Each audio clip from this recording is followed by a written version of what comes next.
आपण जाहीर केली, परंतु ज्यांना कुणाची नावं राहिली असतील किंवा आली नाही म्हणून नाराज न होता एकत्ररित्या जे आले त्यांना निवडून आणायचं आहे, विजयी भावापर्यंत मुख्यमंत्री होत असताना सुद्धा थांबायला लागलं की तुम्ही सर्वांनी आंदोलन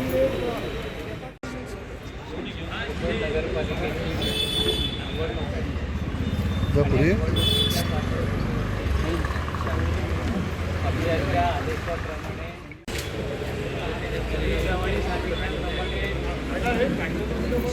या निवडणुकीच्या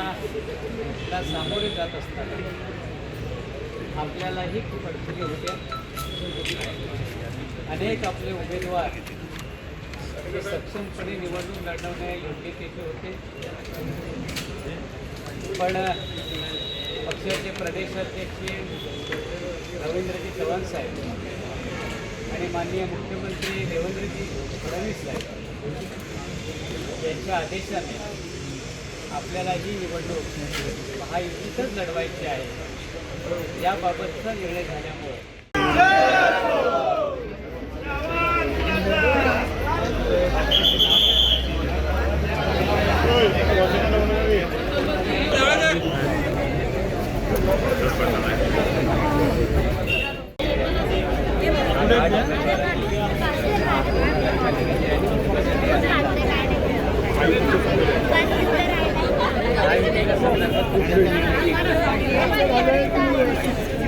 त्या माध्यमातून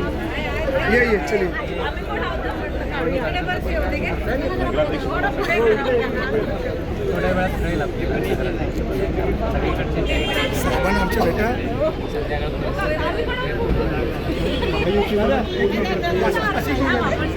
एक फोटो